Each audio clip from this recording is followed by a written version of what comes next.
Ok, pessoal, vamos começar. Hoje a gente vai fazer exemplos, né, de cálculo de campo envolvendo dielétricos na aula de exercício referente a essa nova unidade, que não é a anterior, né? Essa é para a próxima avaliação. Vai ter mais exercícios relacionados a esse tema, certo? Mas a gente vai fazer alguns hoje, né, para poder discutir com mais calma algumas características, né, do campo da matéria polarizada no campo de elétricos, né? Então, a gente hoje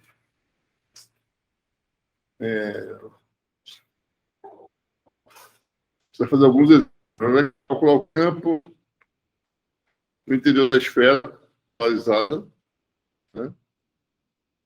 Certo?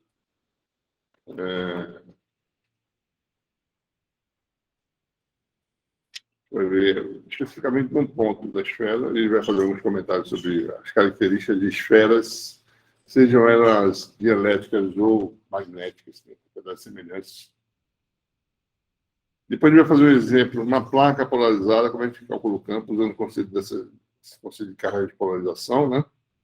Cilindro polarizado, né?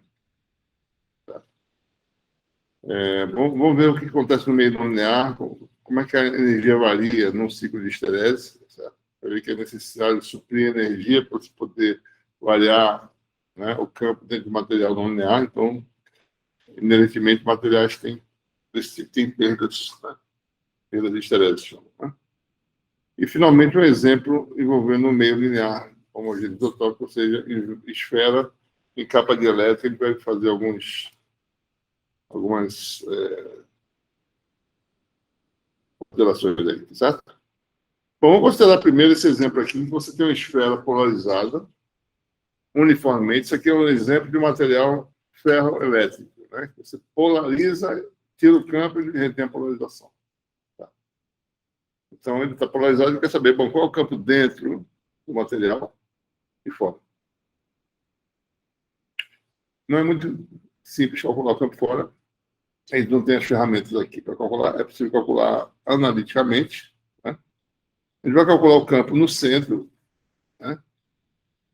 E a esfera tem uma característica: o campo dentro é constante em todos os pontos, certo?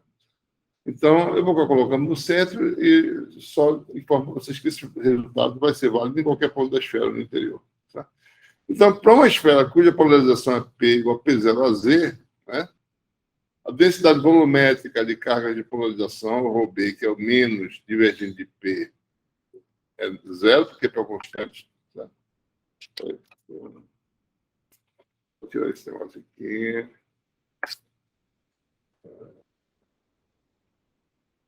Newtons.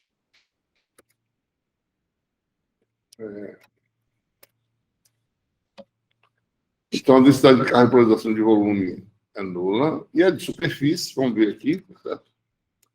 Como é que faz, né? Você tem uma esfera, mais ou menos aí, certo? E nós temos, vamos botar um sistema de coordenadas, né? Vamos botar aqui x, certo? Aliás, x não, vou botar y, né? X saindo do quadro.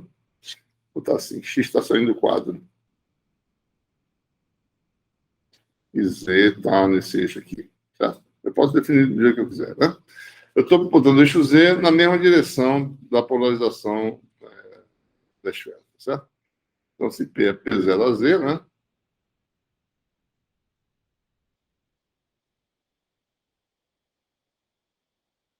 Então, definição de coordenadas. Ora, então, num ponto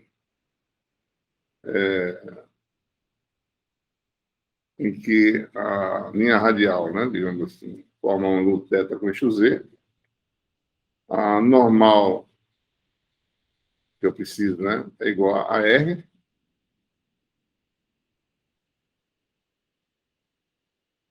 Né? Isso aí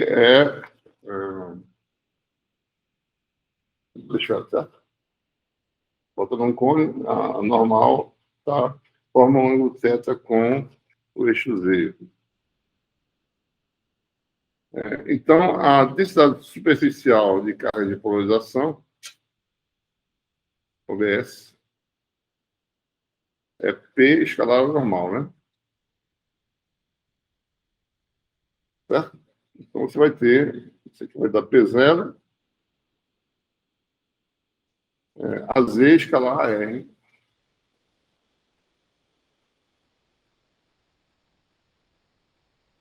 E o produto escalar do AZ com a R, né? Você está aqui, tá? Θ é um ângulo entre eles, é o cosseno do ângulo. Ou seja, então o que nós temos? A esfera polarizada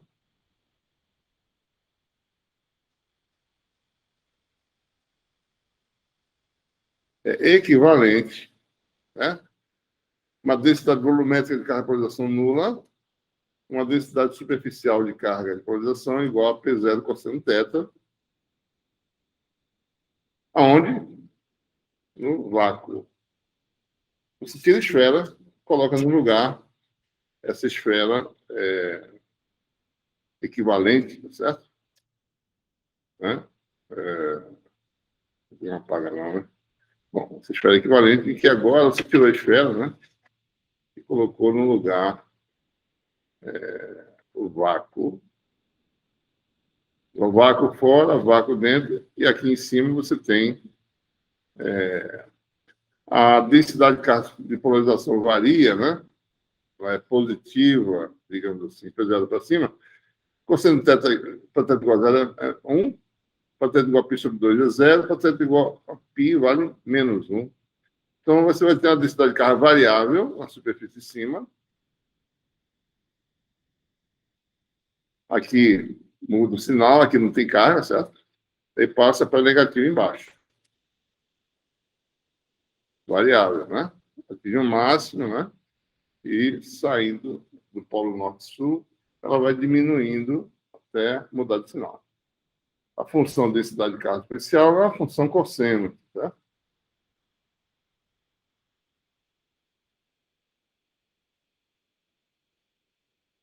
Né?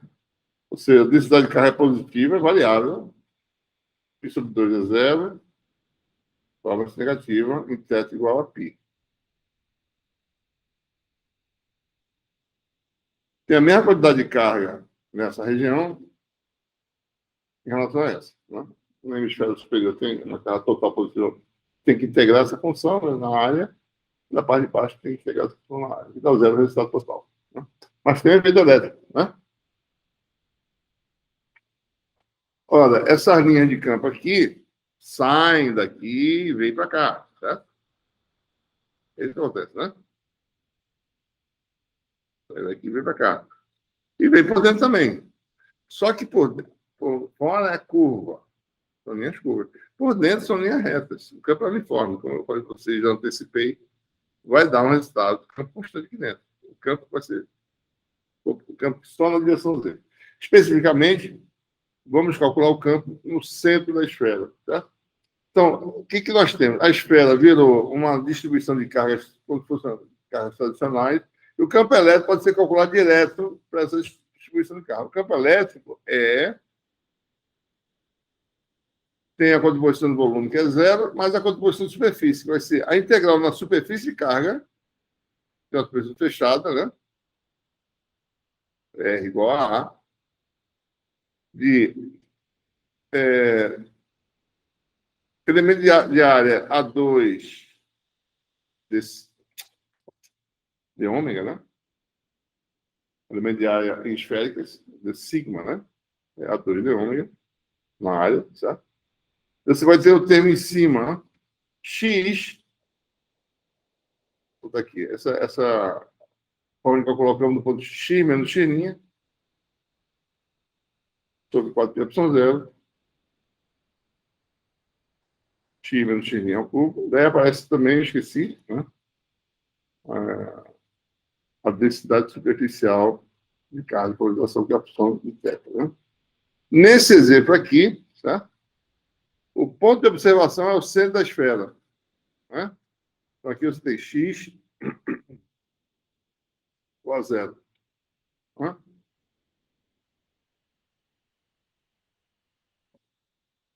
Mas dá, vamos botar aqui um de ômega linha para lembrar que isso aqui é variável, né? Tudo que for linha variável. OBS é uma função, né? Da coordenada na superfície, que é x' aqui, tá certo? Bom, então, x é igual a zero, que é no centro. X' é um ponto na superfície que tem magnitude A. Versor AR linha, que é variável, tá? A linha depende das variáveis θ' e linha. São dois ângulos. Né? E ρBS, no ponto coordenadas θ' é o quê? P0 cosseno de θ'. Né? E o D ômega linha aqui. Seno de θ', de θ', definida. Elemento sólido.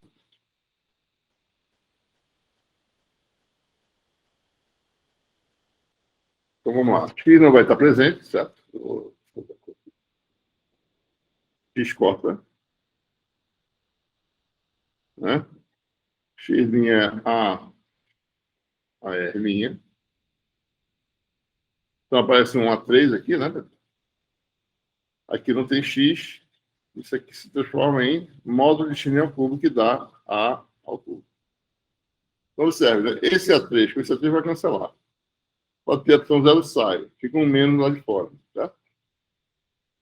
Então você tem aqui seno θ, dθ, dφ. Um cosseno θ que veio daqui, certo? E algumas constantes que vão sair. Né? Então, o campo elétrico no centro.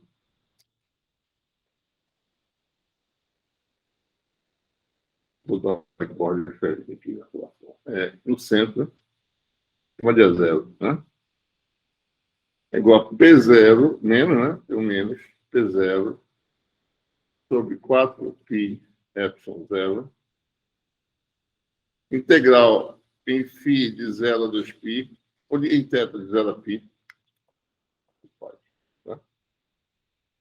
Aparece um seno de θ'. E o cosseno de θ' que veio lá da densidade de carga superficial, né? De θ'. O que mais? Tem lá. A2, A3 cancelou, né? 4epsilon 0, derrotei. Eu tenho aqui. Cosseno de θ' veio daqui, não foi? Aí ficou AR'. Seno de θ' daqui, um cosseno de θ' aqui e um AR' aqui. Tá? Você tem essa integral de AR' de 0 a 2π de linha AR'. Lembrando que a R' é função de θ' e de fininha, né? Então, a R' pode decompor em cilíndricas, por exemplo, vai dar o quê? Seno de θ' a R' de cilíndricas mais cosseno de θ' a Z. Né? Ora, a integral de AR' de fininha de 0 a 2π dá 0, a gente já fez isso algumas vezes. Né? Se a função de cosseno de φ, seno de φ, as integrais dessa função dão 0. Então, a integral desse termo dá 0. Esse termo aqui é a integral de 0 a 2π de AR' cosseno de θ'. Desculpa, de AZ, né? AZ é constante, né? AZ fica AZ. Na verdade, sai todo mundo, né? É a integral em fio. Sai AZ, cosseno de θ', integral de 2π de φ'.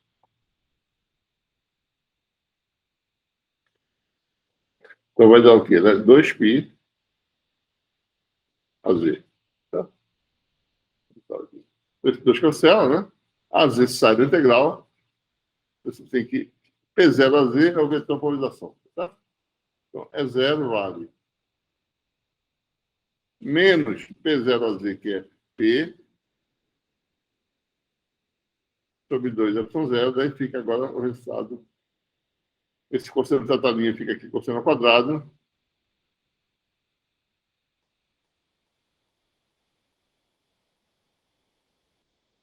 Cosseno dessa linha, né?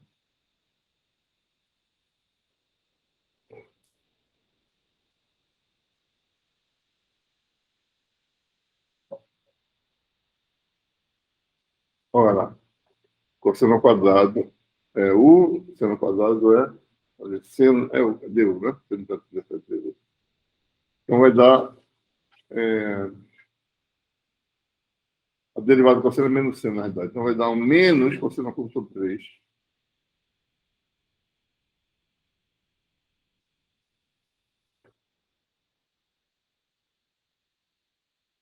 de 0 a π, ou, se quiser, mais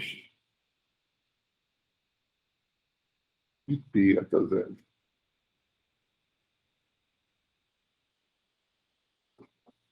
Em 0 dá 1/3, em π dá menos 1/3. Então, a diferença dá 2/3. Então, aqui está o resultado final. É 0. Então, menos π sobre 3. Epsilon 0. Campo no centro da esfera.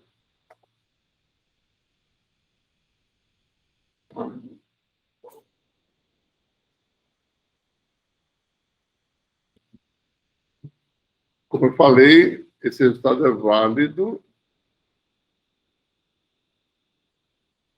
dentro da esfera, em qualquer região interior, né?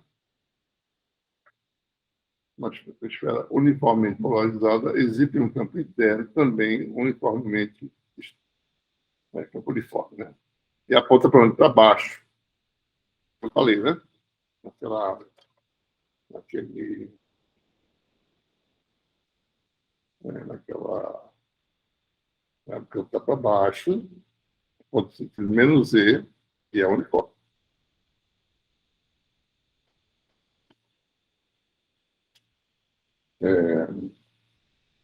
Certo?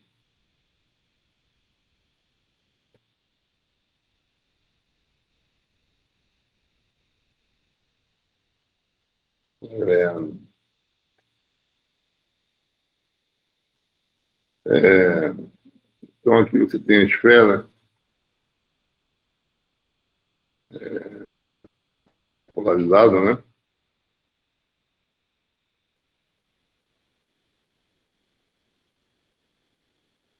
Dentro, como eu falei, campo aponta para baixo.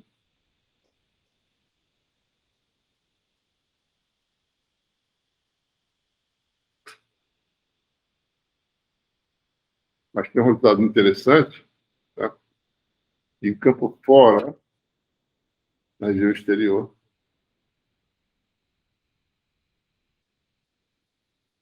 você tem exatamente o campo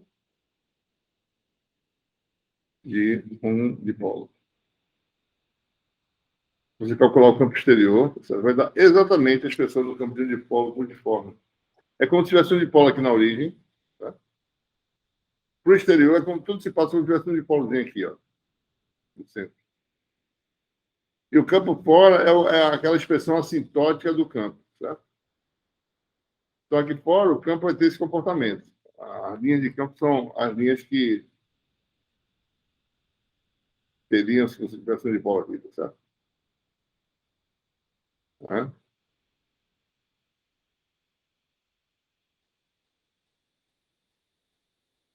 Então, aqui fora, o campo é exatamente de fora. Se o campo é exatamente de fora, quer dizer que do lado de fora, qualquer que seja R não aqui A, o resultado vai dar.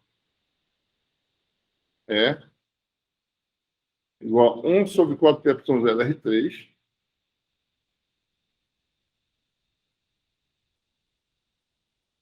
Três P escalar a R, menos P. Que é o campo de dipolo que a gente derivou anteriormente. Certo? Quem é P? Momento de dipolo da esfera. Quem é o momento de dipolo da esfera?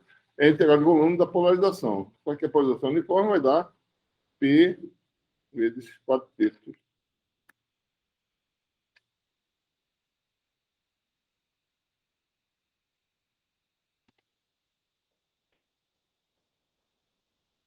Quando você calcula o número de polos, joga nessa expressão, você tem o campo exato no exterior da esfera polarizada. Então, a esfera polarizada é uma boa representação de um dipolo por default. Tá? Ela simula exatamente o campo do dipolo. Ela pode você verificar. Tá? Por que, então, os materiais, o pessoal de física estuda materiais, sejam eles dielétricos ou magnéticos, usando esferas? Porque eles querem saber qual é a resposta do material, eles querem garantir que o dentro do material seja uniforme. Se pega uma forma qualquer, certo? Vai ser uniforme. Mas se for na forma de esfera, ou mais precisamente na forma de um elipsoide, o campo dentro vai ser uniforme. Pode se mostrar que no elipsoide, o campo dentro, se estiver polarizado uniformemente, vai ser constante. Tá? É mais fácil fazer esferas, né? O pessoal tem mais facilidade de fabricar esferas. Então, eles usam com esferas. Tá bom? Fazer outro exemplo.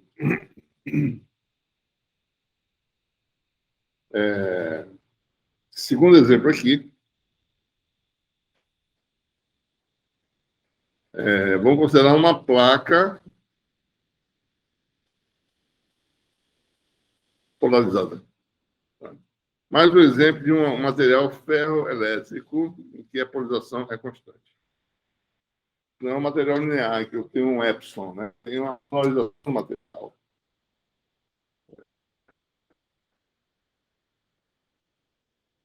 Depois eu tenho essa figura aqui. Tá?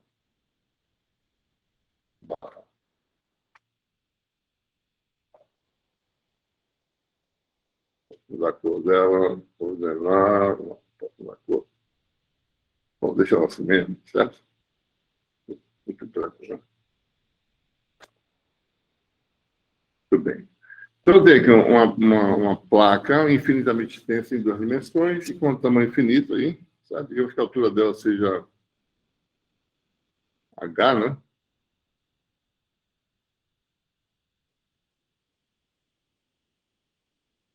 Tá?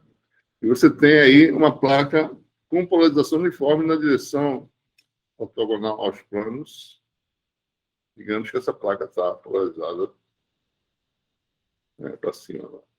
Tá? Pessoal, antes de eu continuar o exemplo, eu esqueci de comentar o que acontece com o vetor D. Né? No exemplo anterior, e nesse também, né? Tá certo? Bom, vou desenhar aqui essa placa.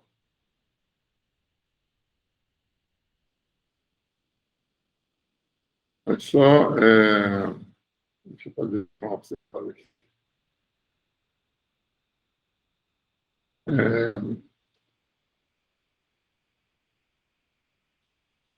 No exemplo anterior, só para fazer um exemplo, né? Na região R menor ou igual a A, o campo deu constante, né? Calculando o campo dentro da esfera, em cada lugar, igual a menos P/3. Essa é zero. Quem é D? Né? Agora, relação constitutiva, né? Para escola séria. D vale epsilon 0 é mais P. Então, se pegar P e somar com epsilon 0 é, que é menos P/3, isso aqui vai dar 2P/3. Né? Então, dentro da esfera, você tem P é para cima, né? Vou dar só os vetores agora. O P está para cima.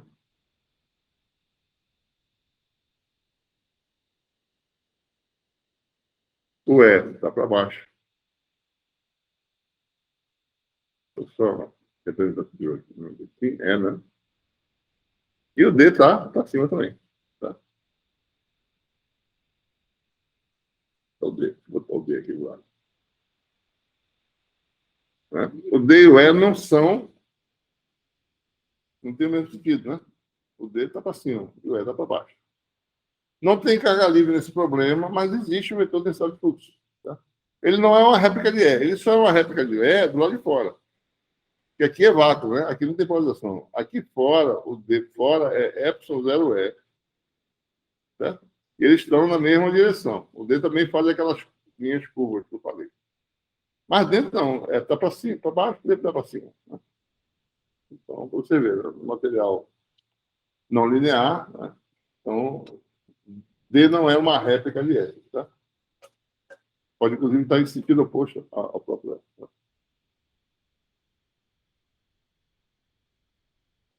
Então, voltando para o nosso exemplo.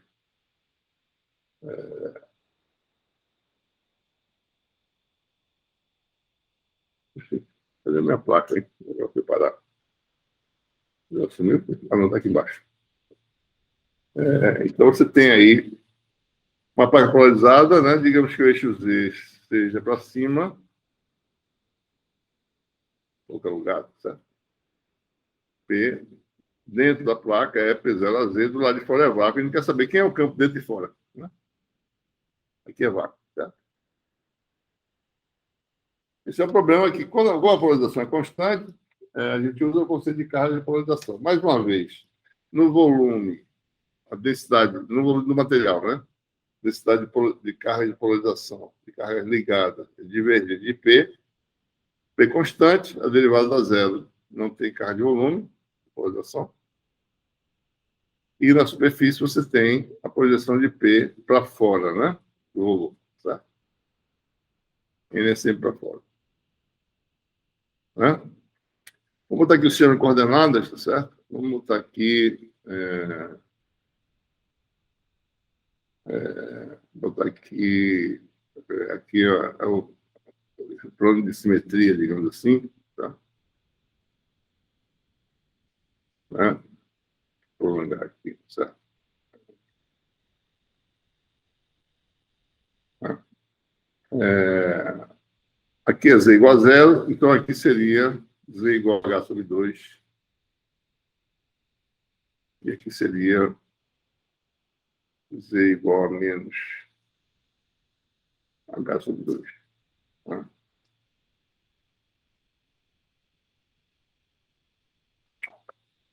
Então, aqui em cima você tem a densidade de carga superficial de carga de polarização. Aqui o N é igual a Z, né?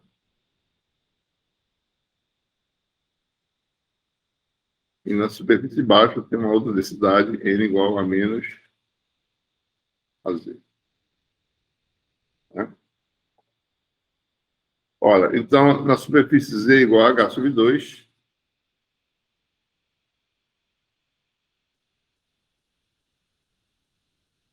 a densidade, vou chamar de ρ, vou tirar ρBS mais, né? Na superfície de cima, vai dar quanto? P0 Z escalar a Z, que é a normal em cima, né? Vai dar P0 cúmulos por metro quadrado, da superfície de cima, Z igual a menos H sobre 2. A densidade de carga vai dar P0 a Z escalar N, que é menos a Z, vai dar menos P0 coulombs por metro quadrado. Tá? Então, você tira a placa e bota no lugar essas cargas de superfície no vácuo. Você faz isso, né? Equivalentemente, você vai ter isso. O problema é que você transforma agora nesse problema aqui. Uma superfície de carga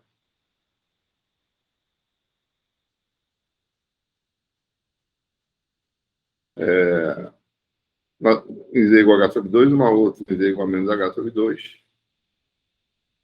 Vácuo, vácuo e vácuo. Em cima, carga, digamos, positiva, porque o peso está para cima, digamos. Né? Aqui é uma lâmina de carga positiva aqui em cima. Esse é o problema equivalente, né? Você tirou a placa, botou no lugar duas superfícies de carga no vácuo. Tá? Embaixo, uma carga negativa. Plano infinitamente extenso, nós já sabemos as propriedades dele.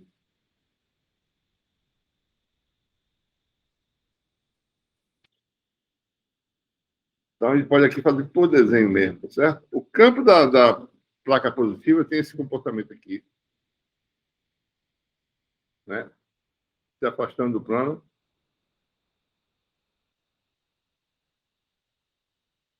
Esse é o campo da placa de cima, certo?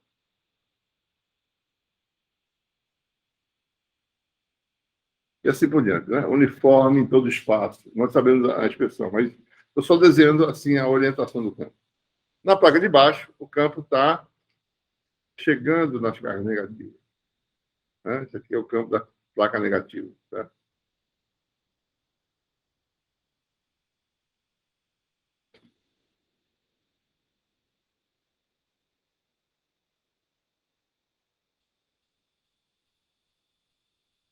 E aqui também, né? O campo da negativa faz isso. Certo?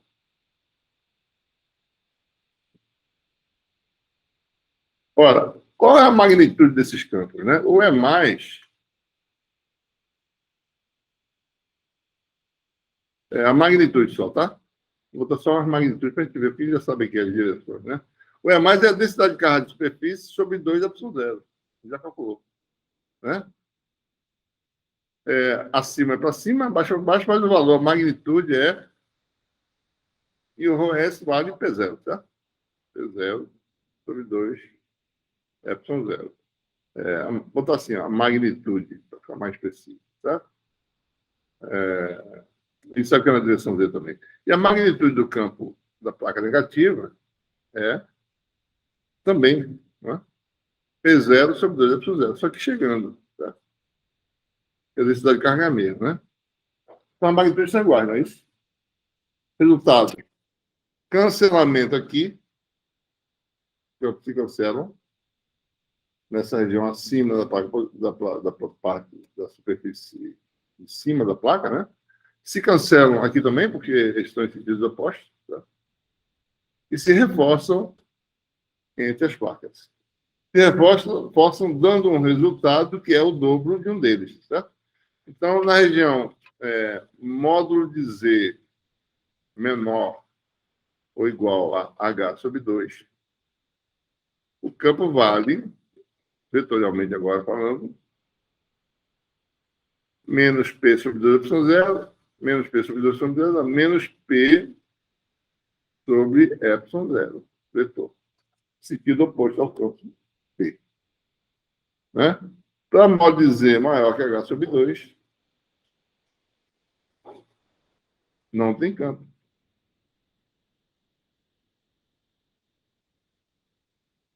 Então, você não vê o efeito externo de uma placa infinitamente extensa. Vamos ver o campo dela. Tá? Aqui é o campo interior.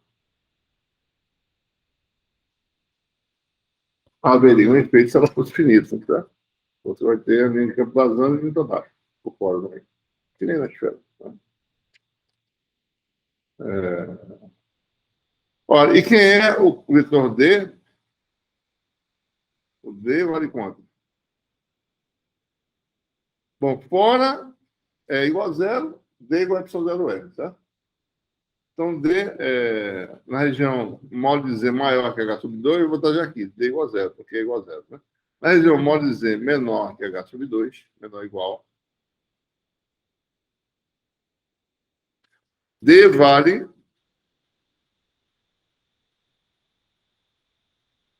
o zero E mais P, né?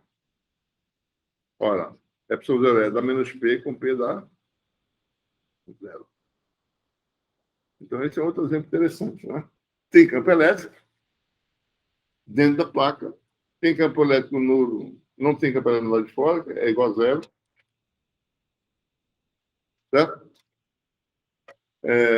Campo dentro é não nulo, elétrico, campo fora é zero, e o D é zero em todo espaço. Campo elétrico de zero, e D igual a zero. Tá? Claramente material não linear. Se fosse linear, os dois têm que ser zero juntos. Tá?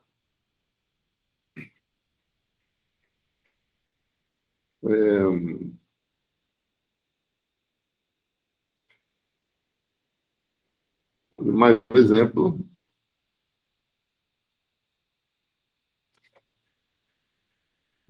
Continuando com materiais ferroelétricos, explorando esses materiais aí.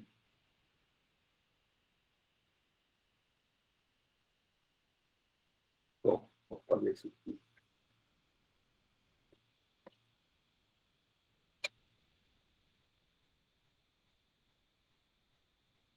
Vamos fazer esse exemplo aqui. 3. Esse é o exemplo. Cilindro também uniformemente polarizado, né?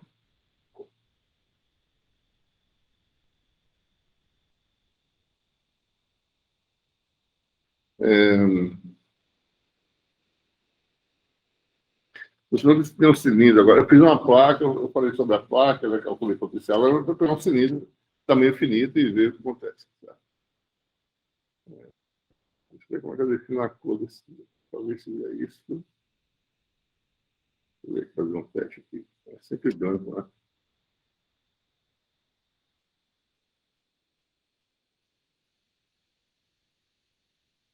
Vamos fazer ele à mão. Então. Tem um cilindro aqui, certo?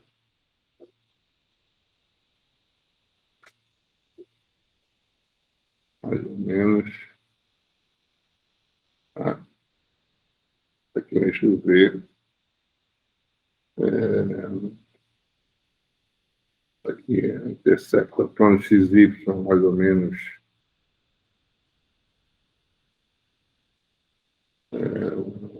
Nessa circunferência, né? Nessa círculo.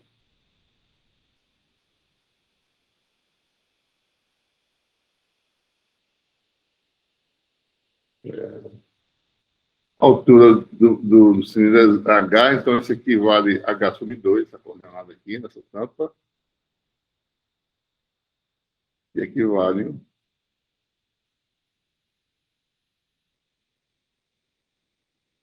menos H sobre 2, né? Tá?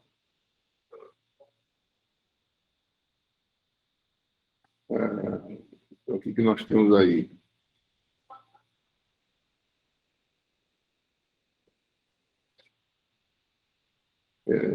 Nesse caso, fica mais fácil de calcular o potencial, né?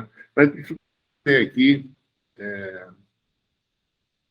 esse cilindro uniformemente polarizado, no sentido Z. Né? Então, a polarização é dada, né?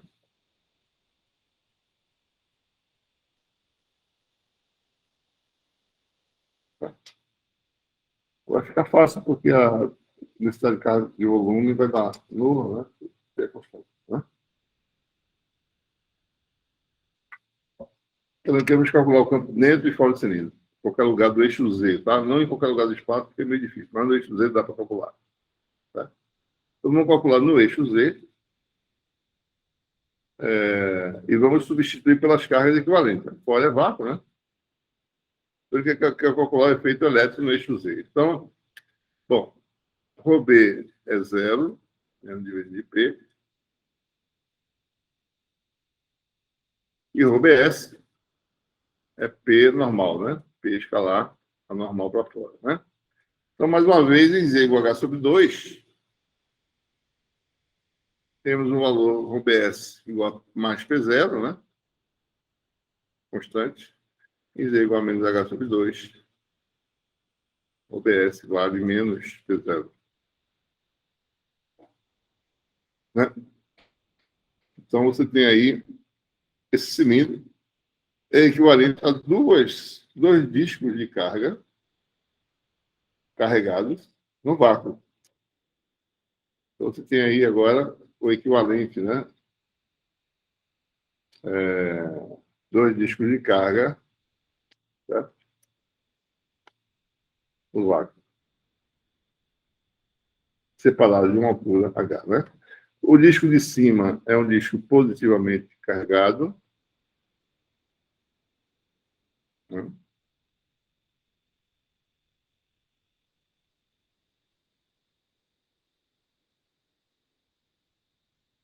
Com densidade de carga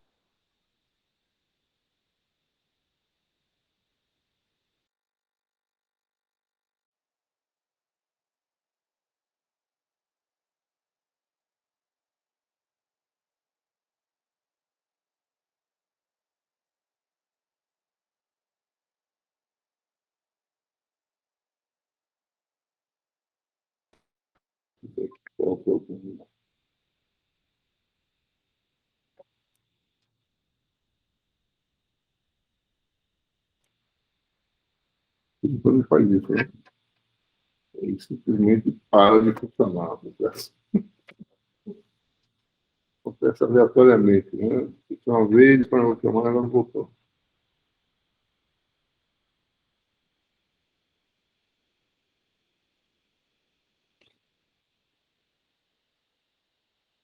Rapaz, que coisa mais secada. Deixa eu pensar aqui, qual é a solução do dedo, talvez.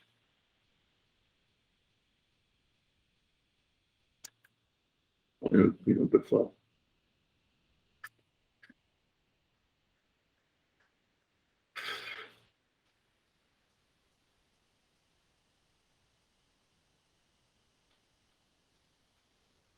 Deixa eu tirar isso aqui.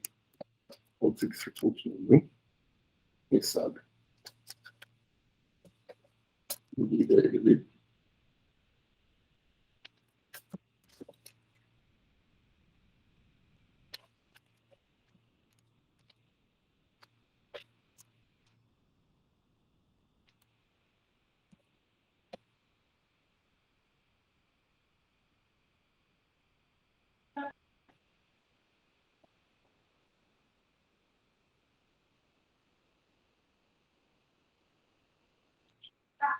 Não sei qual é a solução.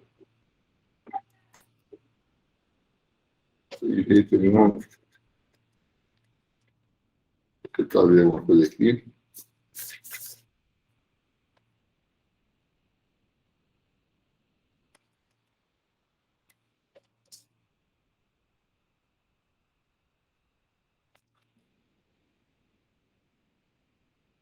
Tem que reiniciar. Tem outra solução, pessoal. Então, reiniciar. Eu vou ter que refazer o setup todo, certo? Mas é a única solução que eu vejo aqui. Tem jeito, né? Tem uma solução de 10%. Opa! Ah, tá. Voltou. Parece que se eu fizer isso que eu fiz, funciona. Né? Então, a gente aciona esse aplicativo que está aqui. Ó. Ele parece que ele dormiu e ia acordar de novo. Coisa assim. Então, vamos lá. Vamos continuando. Então, você tem a carga negativa embaixo, né?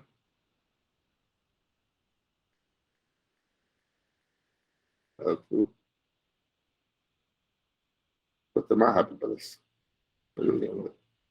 Né? E o que você tem ao redor? Vácuo.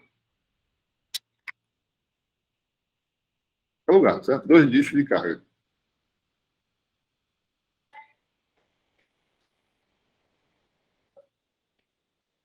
Então, para calcular o campo do eixo Z, basta eu calcular qual é a expressão para o campo de um disco, né? Vamos fazer isso separadamente.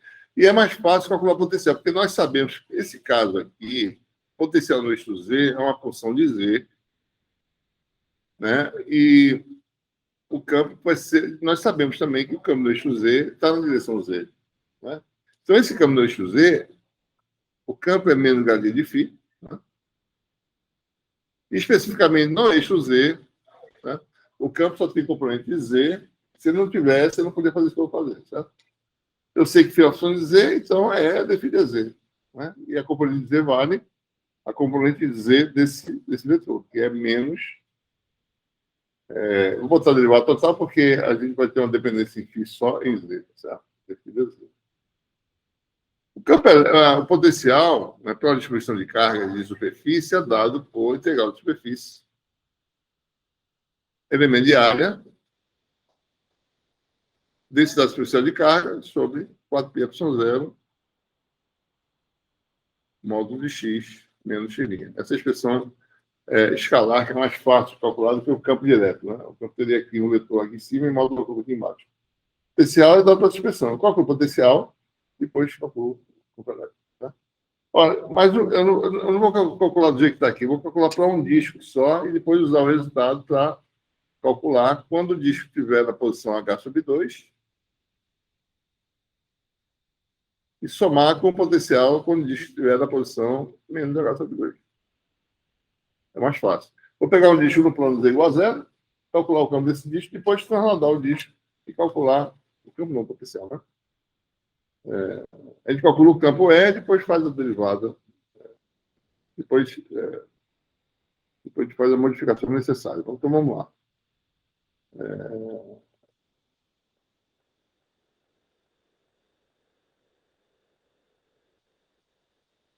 Então, campo de um disco, né? Disco de carga, no plano Z igual a zero.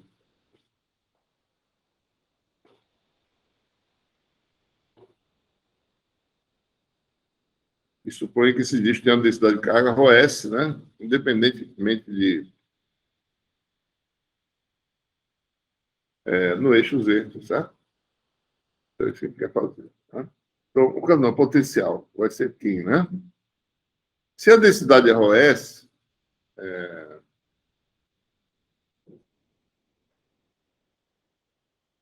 constante, né? O potencial vai dar essa constante saliente da integral ρS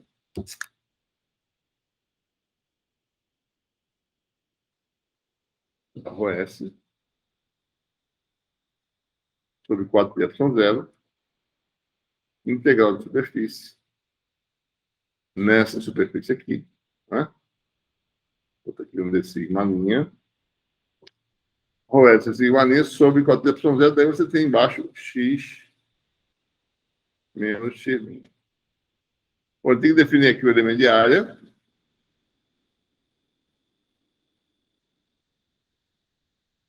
Né? Aqui está o vetor x', tá certo? Depois mais fácil apontar para cá. Aqui mais ou menos. X'. E aqui está o elemento de área, certo? Em cilíndricas. Tem aqui x'. É um versor radial de cilíndricas, né? É uma distância variável R', a gente vai botar aqui, x' vale R' a R' de cilíndricas. Né? Quem é de sigma linha? Bom, de sigma linha é elemento de área ortogonal ao eixo Z, que é R de φ dr, né? R' dr' de φ. Né? Quem é X? Ponto de observação, Z a Z.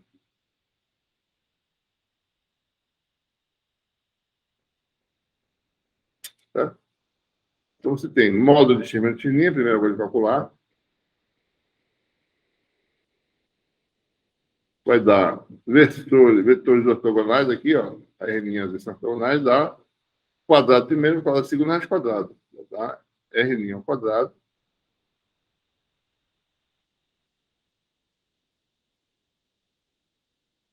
Mais V ao quadrado, raiz quadrada, né? Elevado ao meio. Isso não depende de φ. A integral em φ dá direto 2π. Você fica integral de R dr sobre isso aqui. 2π, 4π dá 2. Então, o potencial vai dar ρS sobre 2. ε0. Integral de 0 a A, que é o disco, né? R' dr' sobre R' ao quadrado mais D2 elevado a meio. Fácil de calcular esse legal, porque a parte de cima é a derivada da parte de baixo. Né? Isso aqui vai dar exatamente R2 mais D2 elevado ao meio. Né? A derivada dessa função dá 1 meio de 2R, que dá R. E 1 meio menos 1 dá elevado a menos 1 meio, que dá isso. Então, a integral disso dá exatamente isso aqui. Vou dar isso aqui de 0 até A. Tá? Então, resultado, né? Potencial vale OS sobre 2 é 0. Vai ficar em R igual a vai A2 mais Z2.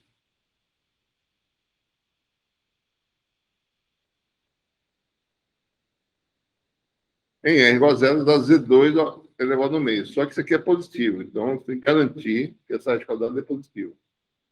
Menos. Então, raiz quadrada de Z2 dá módulo de Z. Tá? Para poder escrever. Vou torto aqui, né? Está aqui direitinho. Então, se o disco está no eixo Z,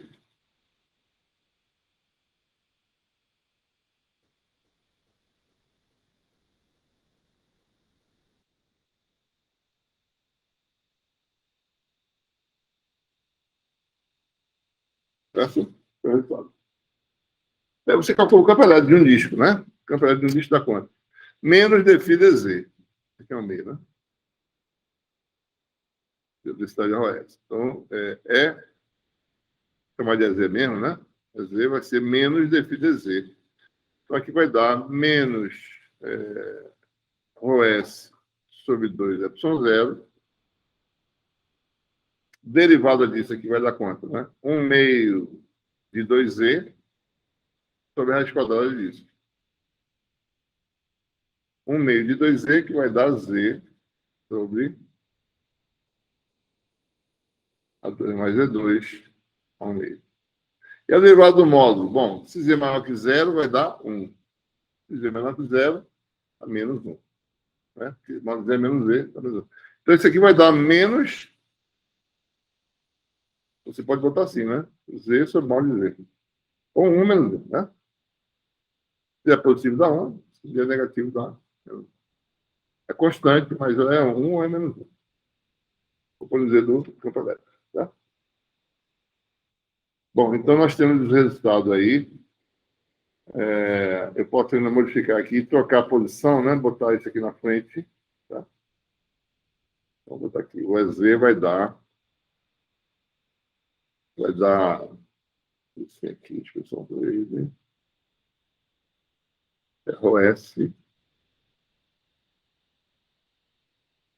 sobre 2 ε0. Você vai ter Z sobre... Bom, posso botar o Z em evidência aqui, tá certo? Vai ficar Z sobre módulo de Z, 1 sobre módulo de Z, menos 1 sobre A2 mais Z2 elevado a 1 meio. Isso aqui é o campo de um disco na origem, certo? Se o disco estiver na coordenada Z igual a Z0, assim, né? Isso aqui é a distância, né? Isso aqui é a coordenada Z relativamente ao disco, né? Então aqui vira o quê? Z menos Z0. Aqui também. Quando tiver Z, eu faço Z menos Z0. Tá? Então, o campo de um disco, o campo Z, né? No eixo Z, para um disco que está na posição Z0, botar assim, né? Dado um disco na posição Z0, vai dar ρS, Z menos Z0, sobre 2 ε0. Vai ficar mais complicadinha, né? 1 sobre módulo, Z menos Z0, menos, aí vai para cá, 1 sobre A2.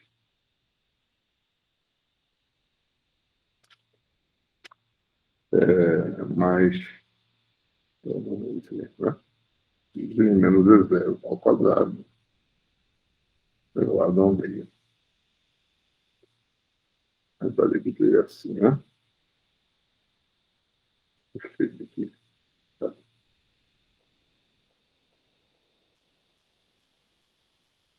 Finalmente tem o campo.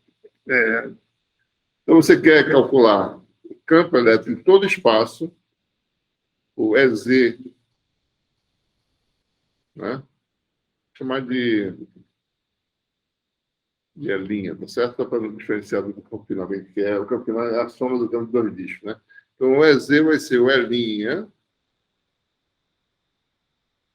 dizer para um disco que está Bom, o disco que está em cima tem a densidade positiva, né? Vai ser mais esse campo, né? Em H sobre 2. Às vezes H sobre 2. Né? E o de baixo muda só o sinal. Vai ficar menos. Né? A mesma expressão, você usa a mesma expressão, menos a linha de Z igual a menos H sobre 2. Z0 igual a menos H sobre 2. Tá? Aí você pega o campo em cima, vai ficar uma coisa razoavelmente grande, né? Vou botar aqui o resultado, tá certo? Né? No caso, em que ρS é quem? ρS agora passa a ser zero, né? Que é a densidade de carga de superfície. Certo? O resultado vai dar esse resultado aqui, né?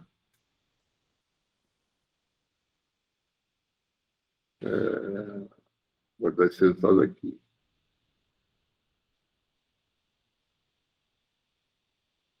Pode calcular, né? Diz como é que fez, tá? Dá isso aqui, ó. Combinação dessas funções aí, né? Ou dentro ou fora do cilindro, certo?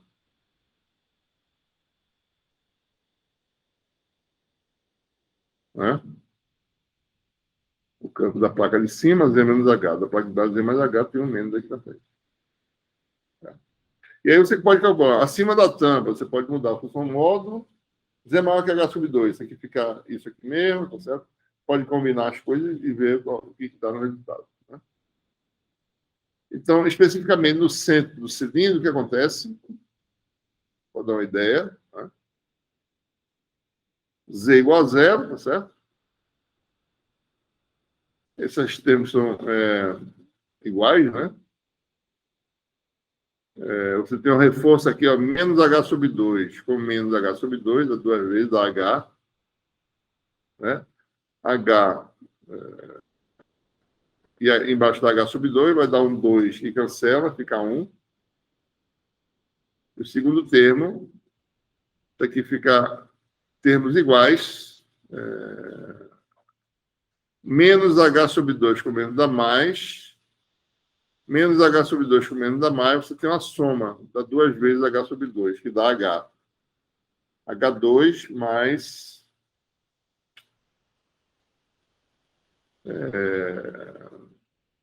4 a 2 está certo. Igual a zero. Ah, tá. Fica H2 sobre 4 mais A2. Deixa eu ver aqui, só pessoal, rapidinho. Né? O que aconteceu aqui, né? Z igual a zero, né? Deixa eu tirar isso aqui, tá? Para saber se dá certo aqui, né? Z igual a zero. Primeiro tempo está certo, né? Você tem H sobre 2 e aqui você tem H sobre 4. Esse 4 a 2 mais H2 sobre 4. O 4 vai vezes a 2, raiz de 4 dá 2 que vai para cima, certo? Então, cancela com isso aqui, né? Parece que está errado isso aqui. Não cancela com 2, não, certo?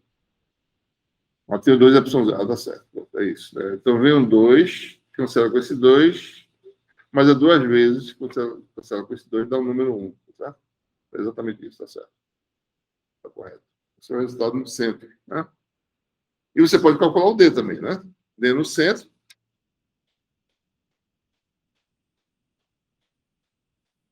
Epsilon 0 é mais P, né? Vai dar P menos esse P aqui. 1 menos esse fator, tá certo? Tomar um fator aqui, F, né? Esse fator aqui, certo? P menos P dá zero. Vai ficar, então, mais PF. Vai ficar P vezes isso. Então, o D no centro ele é não nulo e vale pH sobre H2 mais 4A2 elevado ao meio. Né? Dimensão de D de P são as mesmas. Né? H e H2 raiz, que dá a mesma dimensão, cancela. Então, está correto. Certo? Esse é o campo no centro. Campo D no centro e o E no centro vale isso aqui. Certo?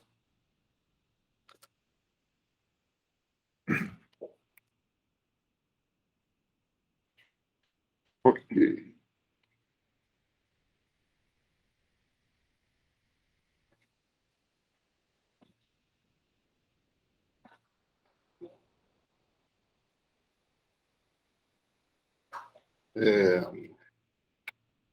Vamos fazer esse outro exemplo aqui de um meio não linear que tem esterese para ver o que acontece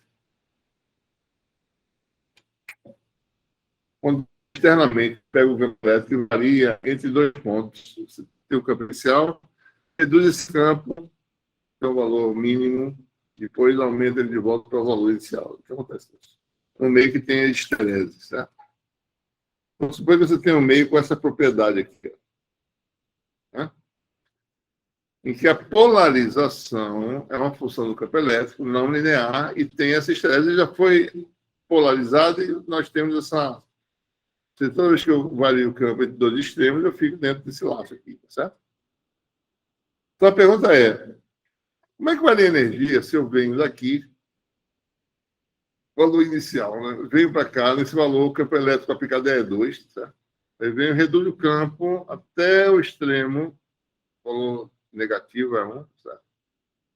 Chego ao mínimo, e vou de novo por aqui, agora, né, por outra coisa, vou até 1. Então vamos ver aqui, os extremos são E2 e E1. Essa curva de cima, por onde eu desço, é uma função de E, né? Essa curva PU de E, certo? U de upper, né? Superior, certo? E essa função de baixo é PL. Né? Então, vou calcular a energia usando, do ponto de vista do campo, né? Suponha que você não. Só para simplificar, né? Suponha que o campo dentro é uniforme, né, do material, a gente vai ver só mais ou menos as características gerais. Estado inicial é I, estado final é igual ao estado inicial. Qual é a variação da energia ou da densidade de energia, né? Olha, a variação de energia é integral do volume da densidade, a densidade é dessa, por essa expressão aqui, certo? Desde o estado inicial até o estado final. Mas de que forma? Usando esse caminho aqui, primeiro é este, né? Depois eu vou ter que ir por aqui, porque o material responde dessa forma, né? Tá? Então, integral de volume, delta WS. Se os campos são constantes, isso aqui seria o volume vezes essa integral aqui. Né? Tá? Então, basta de calcular a variação da densidade de energia, e integral do volume, você tem aí a variação de energia, né? Obviamente, a energia vai variar, né? A energia vai ser integral de E, delta D, integral de linha, né? Como se fosse integral de linha no espaço geométrico, certo? Então, eu tenho que mapear quem é D, né? Pela relação constitutiva, D igual a ε0E mais P. Tá? Então, a variação de delta D vai dar o quê? Né? ε0, variação em E, mais variação em P. Tá? Então, se a gente joga na equação, vai dar isso aqui. Ó. Vou fazer aqui, separado.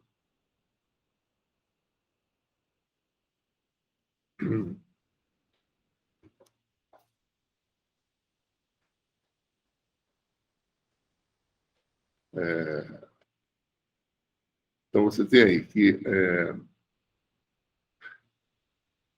delta D, né? ε0 delta E mais delta P. Tá? Nós queremos saber quem é a quantidade E delta D, que é a densidade de energia para um incremento, a variação da densidade de energia para um incremento de delta D. Né? Então, isso aqui vai dar quanto? Né? ε0 é escalar delta E mais E delta P.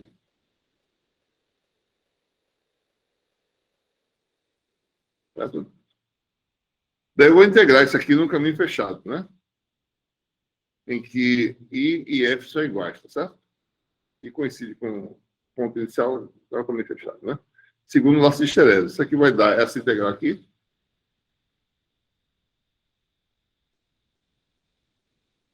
integral de linha, né? Mais essa, né? Tá?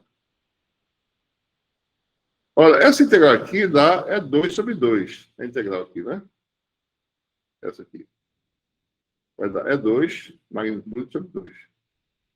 Entre os valores inicial e final, que é exatamente o inicial. Olha, o campo do valor final é 1, né? É 2. Deixa eu olhar tudo aqui. O valor inicial e final, o campo vale o mesmo valor, é 2, né? Vai dar 2 sobre 2.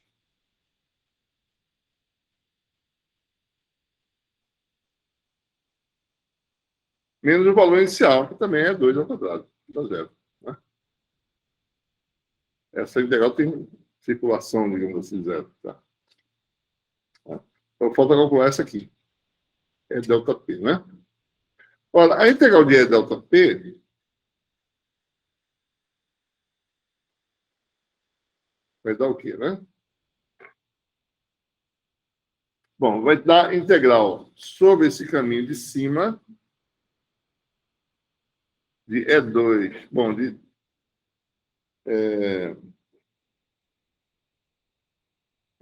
vamos transformar isso aqui, certo? Deixa eu só... Porque a variável de integração mais fácil é o campo elétrico. Aqui está a variação de integração P. Né? Ora, nesse caso, você faz a diferencial do produto é P, né? Regra da cadeia, tá certo? Isso é a derivada, né? Vai ser E delta P mais P delta E. Daí aparece a diferencial do campo elétrico aqui, né? Se eu integro um caminho fechado, né? Isso aqui vai dar integral de delta P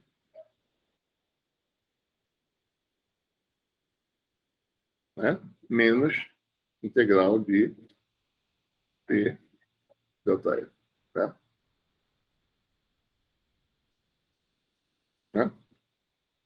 Ora, nesse caso aqui, a integral dessa diferencial vai dar P, né?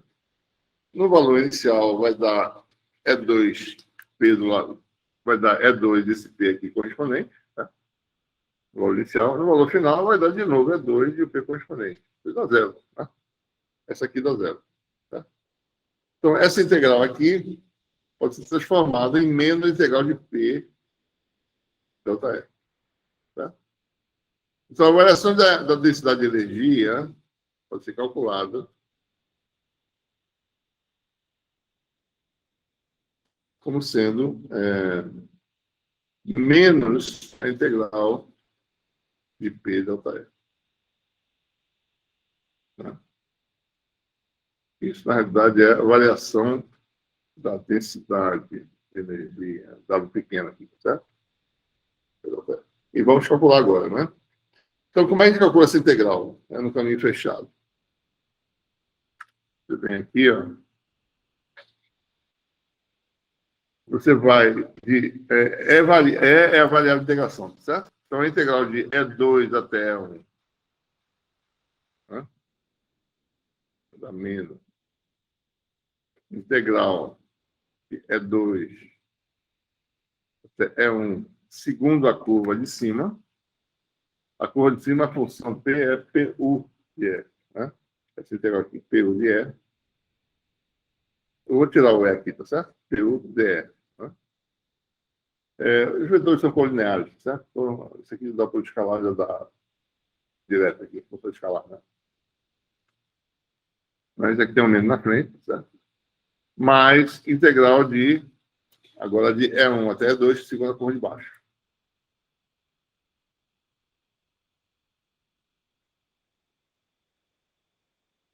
A curva de baixo é PL, né? De lower, P lower de E. PL delta E.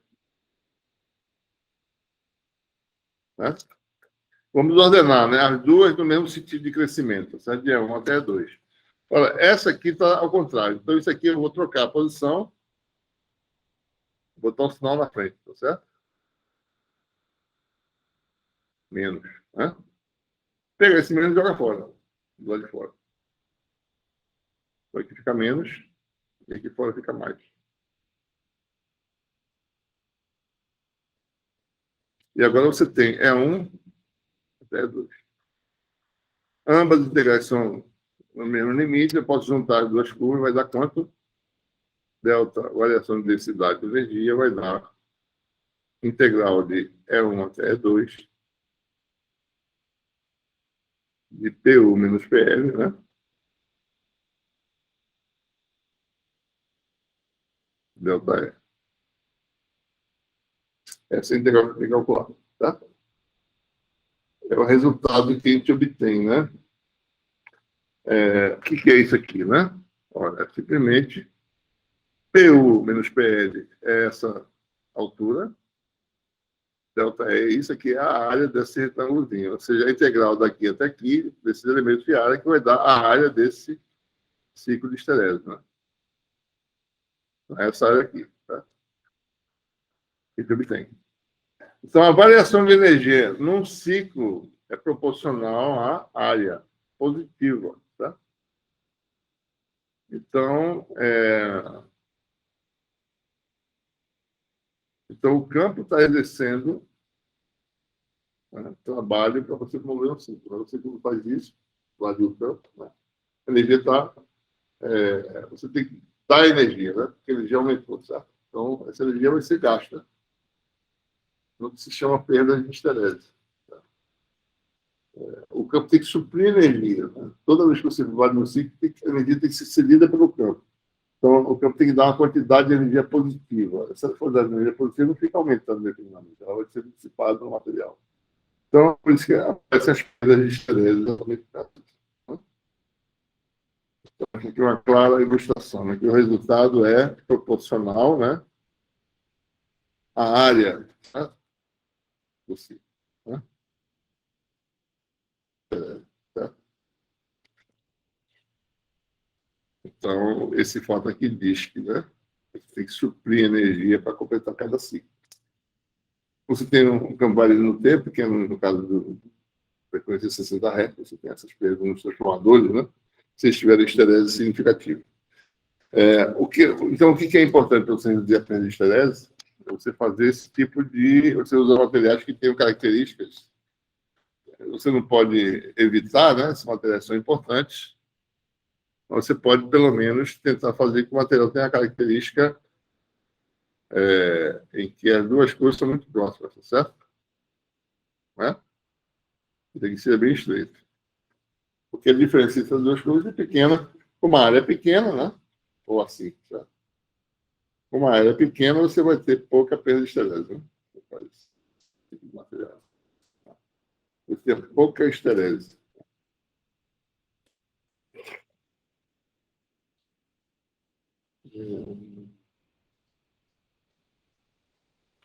Tem aqui. Fazer como último exemplo, né? O exemplo para mostrar o efeito de enfraquecimento de campo que a gente comentou na última aula. Né?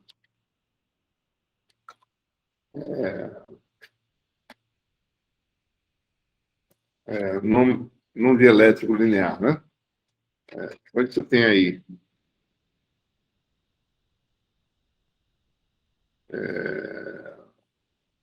tudo a mesma coisa, né? Tem jeito. Pequeno defeito aqui, talvez eu possa pintar ela. Talvez sim, deixa eu ver. Marcador, faz aqui, faz isso. Nada.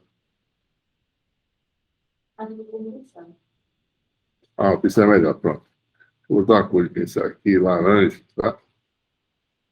Vamos pintar isso aqui, tá? Vou dar uma sensação.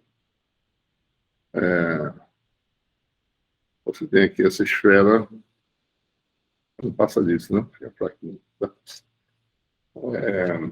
Digamos que você tem esfera condutora, né? O máximo que eu posso é isso. Marcado d'água, né?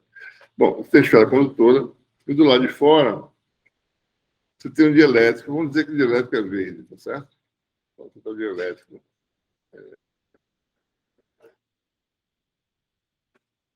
Um fraquinho, né? pega melhor talvez no fundo branco, mas tudo bem. Tem aqui o dielétrico, tá certo? A base é para se fazer uma esfera aqui. Enfim. Deixa eu ver se eu mudar aqui, se vai dar. Acabei apagando. Deixa eu ver se eu vou mudar o fundo aqui para poder fazer melhor.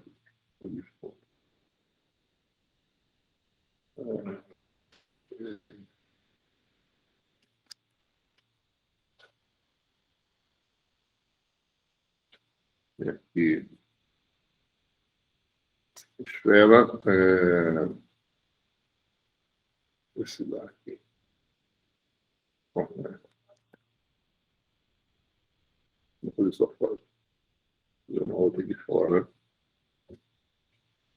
Bom, tem uma camada aqui concêntrica. Eu acho que seja, professor. Onde? Do lado da lupinha. Ah, tá. Você pode pintar, tá certo. Isso. Não, tá certo, é verdade. Só fazer isso aqui mais ou menos assim.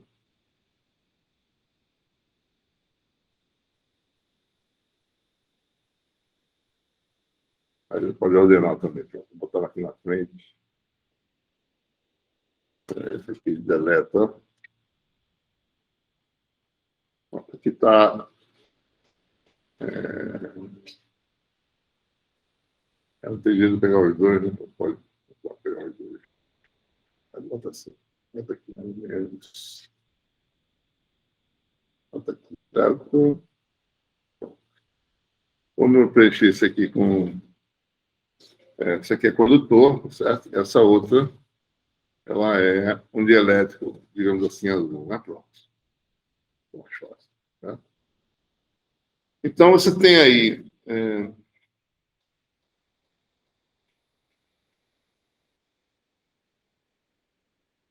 Raio A, né?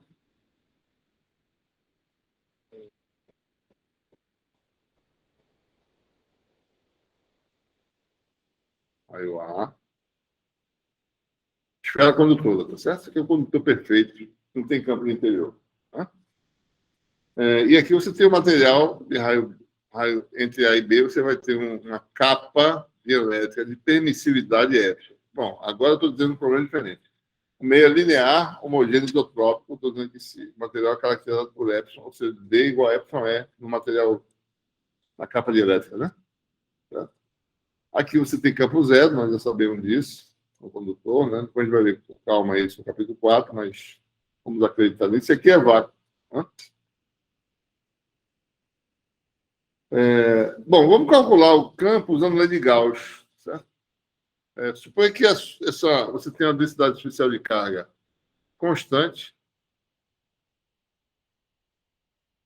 Então, eu posso diretamente calcular o campo usando lei de Gauss. Não tem problema algum, certo? Ou aqui fora, ou aqui na região dialética. Nós sabemos que o campo é radial, os campos são radiais, só depende de R. Pela lei de Gauss, direto vai dar D radial vezes 4πr2, né? Igual a carga envolvida, certo? Chamar de Q. Né? Esse é o resultado.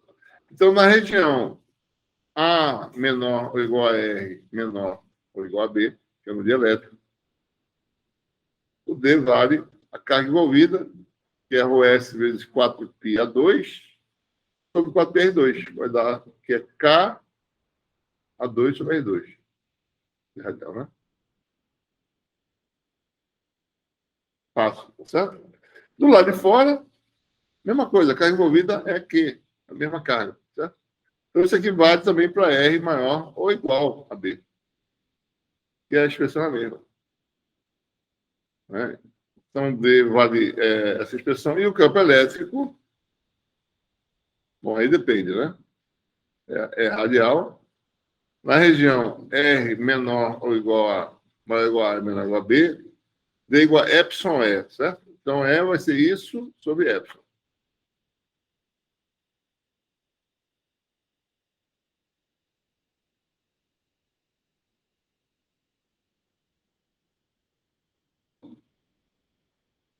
E do lado de fora, D vale a mesma coisa sobre ε0. Né?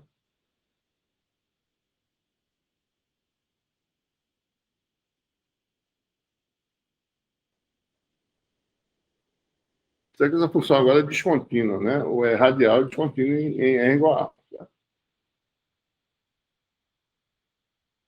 Né? O D não, o D é contínuo. O D não é contínuo, tá? Bom, tranquilo, né? O cálculo aqui usando permissividade, né? Simplesmente D e E são. Quando você tem uma linear, D e E são uma reta do outro. Né? Tem uma constante que diferencia, que é o E. Né? Bom, outra coisa, como eu já tinha falado antes, o campo, se você calcular nessa interface, do lado de dentro e do lado de fora, o campo dentro é mais fraco, né? Tá? Porque tem um fator aqui, epsilon, que é maior que epsilon zero. Tem enfraquecimento. Vamos ver a origem desse enfraquecimento usando as. Vamos identificar as cargas de polarização. No dielétrico, né? Tá? Observe, né? No condutor, D e E são nulos e P também, tá? Não tem polarização aqui, não. Não tem carga, né? Não tem carga, não tem nada, tá? Então, isso aqui, as cargas ligadas estão uma em cima da outra. Tá? Está tudo equilibrado aqui. Não tem polarização. Então, carga de polarização não tem no vácuo também, né? Aqui no vácuo não tem carga de polarização, só tem no dielétrico. Bom, quem são as cargas de polarização? Bom, elas vêm do ρB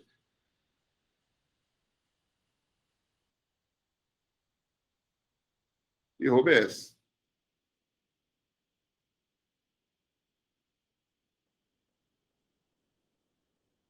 Tá? Nesse exemplo, P não é constante agora. Tá? É variável. Ele tem que tomar cuidado. Então, vamos calcular o P, né? Eu sei, dado o campo D, dado o campo E, eu calculo o P. Tá? Só para a gente ver o que acontece.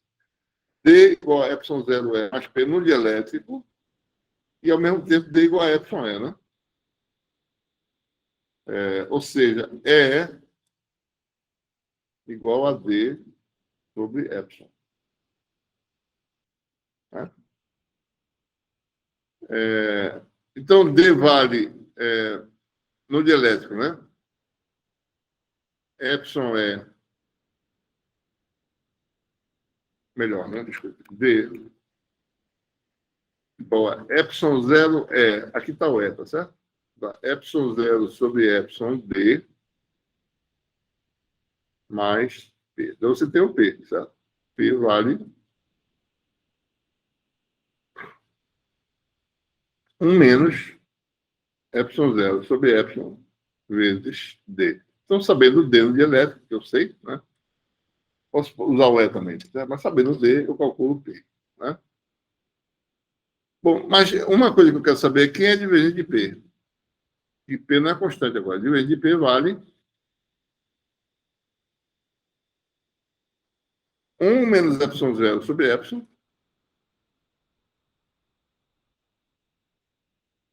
divergente de P.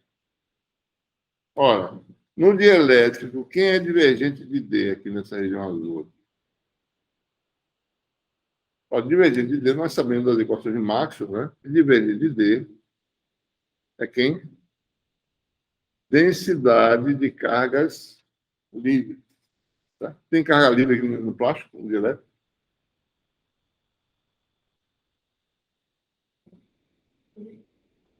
Tem condutor, né? Se movendo. Mas no plástico, no material de não tem carga livre. Carga livre só aquela carga que se injeta no circuito e passa pelo condutor. Mas essas cargas não existem no material isolante. Então, divergente D vale zero. Basta calcular o divergente disso aqui, tá certo? Zero. Porque o R2 de baixo, começando com o R2 de cima, derivado de uma constante para zero. Tá? Então, divergente D igual a zero. Ou seja, P é variável, mas tem divergência igual a zero. Então, não tem carga de volume de novo, né? Nesse exemplo. Né?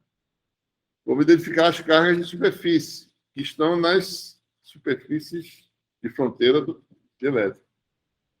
Aqui o N está para fora do elétrico, que é para dentro do condutor, e aqui está a profundidade elétrica para o lado do vácuo. Tá? Então, você tem duas cargas de polarização aí. Então, em R igual a A, rho BA, certo? Rho BSA, né? É igual a P0, aliás, P, né? Escalar P aonde? Em R igual a escalar menos a R, que é para dentro do condutor, dá menos P radial, aliás, P radial, né? Em R, botar assim, de A, tá? R igual a A. O BSB em R igual a B,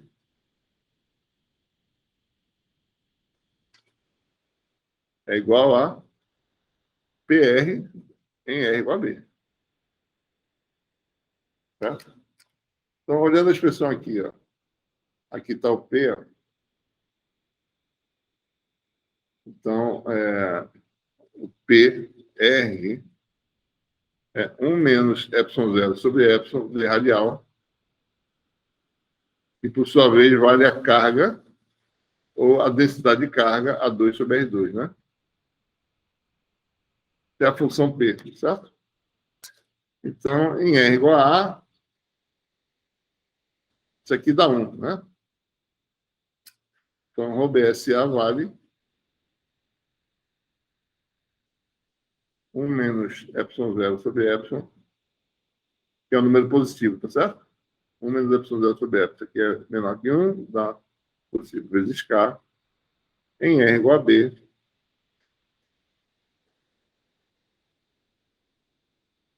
O BSB vale quanto?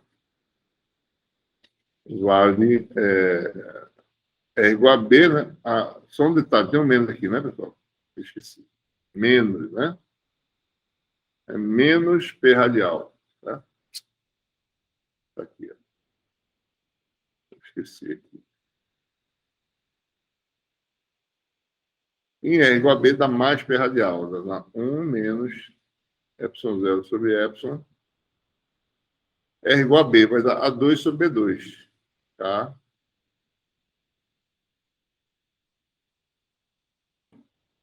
A2 sobre B2. Tá? Então, observe, né? Como isso aqui é positivo, então a densidade de carga superficial polarizada em contato com o condutor é negativa e do lado de fora é positiva. A carga total QBSA é multiplicar isso aqui por 4πA2, tá? Né? 4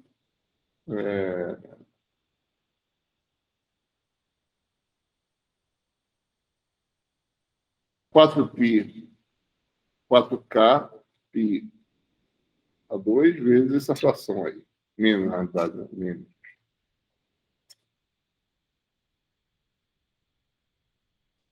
Tá? Então, a carga total livre não, a carga total ligada, o resíduo de carga na superfície R igual a A, dá menos, né? Na superfície R igual a B, vai dar quanto? 4πB2 cancela, né? Mesma coisa, 4kπA2 é a mesma quantidade de carga. Tá? Então, o que é nosso sistema, usando carga de polarização, né? É a carga livre Q que está na esfera condutora, mais uma lâmina de carga total menos 4πA2 vezes isso aqui, em contato com essa carga aqui, uma presa, certo? E do lado de fora, uma carga total 4kπA2 mais, né? Tá? E aí eu posso calcular o campo elétrico desse sistema de cargas, né? Não é? Então, por exemplo, na superfície, na região A menor ou igual a R menor ou igual a B, o campo é aquele devido à carga envolvida, que é essas duas aqui só. E E Q, no caso aqui, é K vezes 4π/2, né? Que é K. Certo? Eu posso usar isso aqui como sendo Q, tá certo? Eu posso também botar, para ficar mais fácil, botar Q no lugar, né? Q aqui, tá? Tudo aqui. Então, na região entre R igual a A e R igual a B, o campo elétrico radial pode é 1, tá certo? O campo na região que é entre R igual a A e R igual a B vai dar quanto? Carga total vai ser essa com essa. Tá? Carga envolvida. Tá? Então vai dar, a soma dessas duas vai dar 1 com essa que cancela, vai dar isso aqui, né? Então vai dar Q, vou botar assim, mais QBSA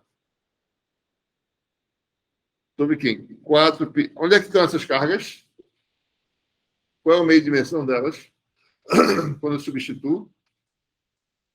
Vácuo.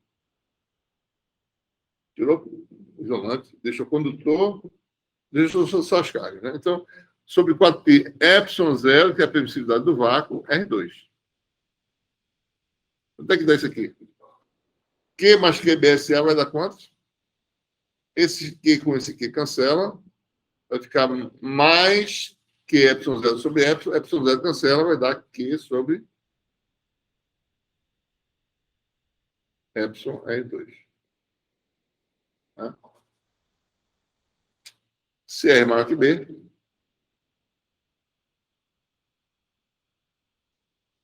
chamar de um campo é 2 radial, né?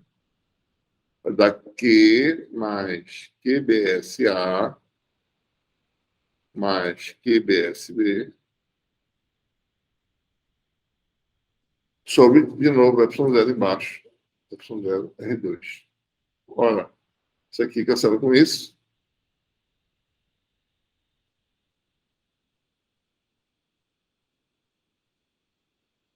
Até ε0 R2. Tá? Você me fez o quê? Não, porque ficou tudo.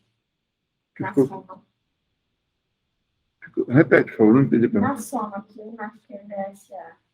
Por que daqui? Porque o quê? Daqui. O resultado. Porque daqui. Não daqui, porque está errado. Não, está certo, não está certo. Daqui. Daqui vezes ε0 sobre ε. Tá? Aliás, está aqui em cima. Que com esse Q cancela. Esse 1. Outro fica mais Q vezes ε0 sobre ε. Aí tem o ε0 embaixo. Cancelou ε0 com ε. Tá? A soma não dá Q. É um Q vezes ε0 sobre ε, que cancela com esse ε0. Tá? E do lado de fora dá Q sobre ε0. Ou seja, a expressão que a gente tinha obtido antes. Né? A mesma coisa. Mas mostrando a questão do enfraquecimento, certo? Se a gente olhar aqui,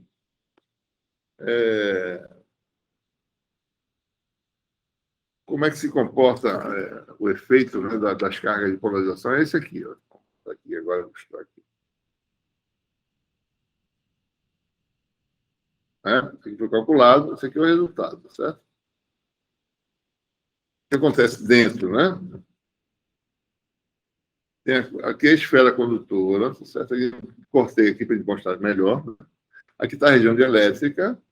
As cargas de polarização são essas aqui, essas mais, né, na superfície de fora, e na de dentro tem as cargas negativas aqui. O campo de reação, esse aqui é o campo do condutor, certo? Esse campo vermelho aqui é o campo de reação, né, das cargas de polarização. Então foi isso que eu fiz, pegar a gaussiana por aqui, intermediária, né? Então a carga envolvida aqui com essa carga aqui negativa. Né? Mas o enfraquecimento do campo é exatamente isso, certo? É o fato de você ter um campo interno de reação das cargas, dos resíduos de carga, né, de polarização. Por isso que dá esse campo mais fraco, né? O fator epsilon no denominador, né? O campo é mais fraco do dielétrico do que do lado de fora do dielétrico, certo?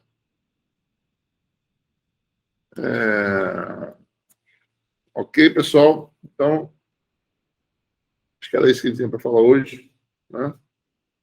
E Essa é a aula 8, né? Mais uma aula a gente completa essa terceira parte aí. Bom, e aí semana que vem temos oficina e avaliação. Tá? E